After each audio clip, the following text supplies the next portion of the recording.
ನಿಮ್ಮ ಮುಂದೆ ಅತಿಯಾಗಿ ಹೊಗಳುವವರು ಮತ್ತು ನಿಮ್ಮ ಹಿಂದೆ ಕಟುವಾಗಿ ತೆಗಳುವವರ ಬಗ್ಗೆ ಸಾಮಾಜಿಕ ಅಂತರ ಕಾಪಾಡಿಕೊಳ್ಳಬೇಕು. ಕಾರಣ ಇಂಥ ಜನ ಕೊರೋನಾ ವೈರಸ್ಗಿಂತ ಅಪಾಯಕಾರಿ. ನಿಮ್ಮ ಹೃದಯ ನೋವಿನಲ್ಲಿದ್ದಾಗ ನಾಲಿಗೆಯನ್ನು ನಂಬಬಾರದು. ಆಗ ನಾಲಿಗೆ ಮಾಡಿದ ಪ್ರಮಾದವನ್ನು ಹೃದಯದಿಂದಲೂ ಸುಧಾರಿಸಲು ಸಂತೈಸಲು ಆಗುವುದಿಲ್ಲ. ಹೃದಯ ನೊಂದಾಗ ನಾಲಿಗೆಗೆ ವಿರಾಮ ನೀಡಲೇಬೇಕು.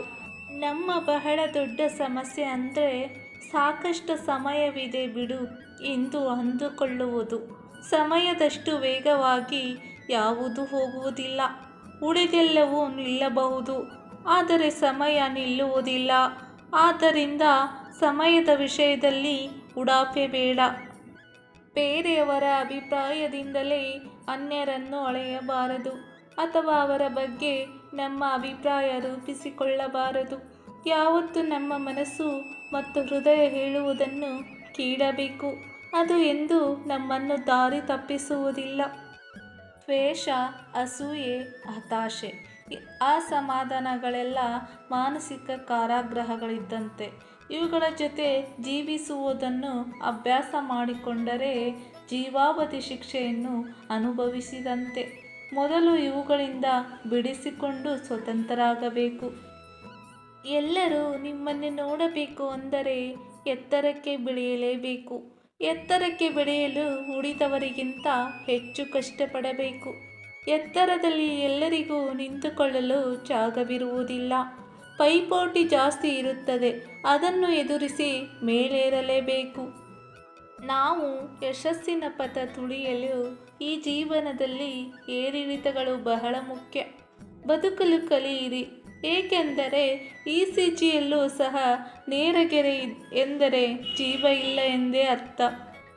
ಜೀವನದಲ್ಲಿ ಒಳ್ಳೆಯದು ಕೆಟ್ಟದ್ದು ಎಲ್ಲವೂ ನಿಮ್ಮ ಚಿಂತನೆಯನ್ನು ಅವಲಂಬಿಸಿದೆ. ಶಾಲೆಯ ಗಂಟೆ ಬೆಳಗ್ಗೆ 8ಕ್ಕೆ ಕರ್ಕಶವಾಗಿ ಕೇಳಿಸಿದರೆ ಮಧ್ಯಾಹ್ನ 2 ಗಂಟೆಗೆ ಇಂಪಾಗಿ ಕೇಳಿಸುತ್ತದೆ. ನೀವು ಹೇಗೆ ಸ್ವೀಕರಿಸುತ್ತೀರಿ ಎಂಬುದನ್ನು ಎಲ್ಲವೂ ಅವಲಂಬಿಸಿರುತ್ತದೆ. ದೃಶ್ಯವನ್ನು ಬದಲಾಯಿಸಲು ಸಾಧ್ಯವಿಲ್ಲದಿದ್ದಾಗ ಫೋಟೋಗ್ರಾಫರ್ ತನ್ನ ಸ್ಥಳ ಹಾಗೂ ಕೋನ ಮಸೂರಗಳನ್ನು ಬದಲಾಯಿಸುತ್ತಾನೆ. ಜೀವನದಲ್ಲಿ ಕೆಲವು ಪರಿಸ್ಥಿತಿಗಳನ್ನು ಬದಲಾಯಿಸಲು ಆಗದಿದ್ದಾಗ ನಿಮ್ಮ ಮನಸ್ಥಿತಿ ಮತ್ತು ಧೋರಣೆಗಳನ್ನು ಬದಲಿಸಿಕೊಳ್ಳಬೇಕಾಗುತ್ತದೆ. ನೀವು ಇಂದಿನ ವ್ಯಾಯಾಮಕ್ಕೆ ಸಮಯವನ್ನು ಹೊಂದಿಕೊಳ್ಳುವುದಿಲ್ಲ ಎಂದಾದರೆ ನಾಳೆಯ ಅನಾರೋಗ್ಯಕ್ಕೆ ಆ ಸಮಯವನ್ನು ಉಳಿಸುತ್ತಿದ್ದೀರಿ ಎಂದು ಅರ್ಥ. ಅದೆಷ್ಟೇ ಕಷ್ಟವಾದರೂ ಅರ್ಧ ಗಂಟೆಯನ್ನಾದರೂ ವ್ಯಾಯಾಮ ದೈಹಿಕ ಸ್ವಾಸ್ಥ್ಯಕ್ಕೆ ಮೀಸಲಿಡಬೇಕು. ಒಳ್ಳೆಯ ಸಂಬಂಧ 2 ಉತ್ತಮ ವ್ಯಕ್ತಿಗಳ ನಡುವೆ ಮಾತ್ರ ಏರ್ಪಡುತ್ತದೆ ಎಂದು ಭಾವಿಸಬೇಕಿಲ್ಲ. ಇಬ್ಬರು ತಮ್ಮ ತಮ್ಮ ನ್ಯೂನತೆಗಳನ್ನು ಅರಿತು ಅದನ್ನು ಒಪ್ಪಿಕೊಂಡು ಪರಸ್ಪರ ಗೌರವ, ಪ್ರೀತಿ, ವಿಶ್ವಾಸದಿಂದ ಇರುವುದರಿಂದ ಅಂಥ ಸಂಬಂಧವನ್ನು ಕಟ್ಟಿಕೊಳ್ಳಬಹುದು. ಸಾಧನೆ ಮಾಡಲೇಬೇಕು ಅಂತ ಏನಿಲ್ಲ. ಸರಳತೆಯಿಂದ ಇದ್ದು ಒಳ್ಳೆಯದನ್ನು ಮಾಡ್ತಾ ಹೋದರೆ ಅದೇ ಒಂದು ಜೀವನದಲ್ಲಿ ದೊಡ್ಡ ಸಾಧನೆ. ಎಲ್ಲವನ್ನು ಕಳೆದುಕೊಳ್ಳುತ್ತಿದ್ದೇವೆ ಎಂದು ನಿಮಗೆ ಅನಿಸಿದಾಗ ಒಂದು ಕ್ಷಣ ಮರವನ್ನು ನೆನಪಿಸಿಕೊಳ್ಳಿ. ಅದು ವರ್ಷ ತನ್ನ ಎಲೆಗಳನ್ನೆಲ್ಲವನ್ನು ಕಳೆದುಕೊಂಡು ಬೋಳಾದರೂ ಮತ್ತೊಮ್ಮೆ ಮರದ ತುಂಬೆಲ್ಲ ಎಲೆಗಳನ್ನು ಧರಿಸಿಕೊಳ್ಳಲು ಆ ಸಮಯಕ್ಕಾಗಿ ಕಾಯುತ್ತಾ ಇರುತ್ತದೆ. ಸೋಲು ಎಂದರೆ ಇನ್ನಷ್ಟು ಬುದ್ಧಿವಂತಿಕೆಯಿಂದ ಅದೇ ಕೆಲಸವನ್ನು ಮಾಡಲು ಸಿಗುವ ಮತ್ತೊಂದು ಅವಕಾಶ. ಹೀಗಾಗಿ ಸೋತಾಗ ಬೇಸರ ಮಾಡಿಕೊಳ್ಳಬೇಡಿ. ನಮ್ಮ ಚಾಣಾಕ್ಷತನವನ್ನು ಉಪಯೋಗಿಸಿಕೊಳ್ಳಲು 2ನೇ ಅವಕಾಶ ದೊರಕಿತಲ್ಲ ಎಂದು ಸಮಾಧಾನ ಪಡಬೇಕು. ಇದು ಎಲ್ಲರಿಗೂ ಸಿಗುವಂಥದ್ದು ಅಲ್ಲ. ಈ ಜಗತ್ತಿನಲ್ಲಿ ಪರಿಶುದ್ಧ ಮತ್ತು ಪರಿಪೂರ್ಣರಾದವರು ಯಾರೂ ಇಲ್ಲ. ಈ ಕಾರಣಕ್ಕಾಗಿ ಜನರನ್ನು ದೂರ ಮಾಡಿದರೆ ನೀವು ಏಕಾಂಗಿಯಾಗಿ ಇರಬೇಕಾಗುತ್ತದೆ.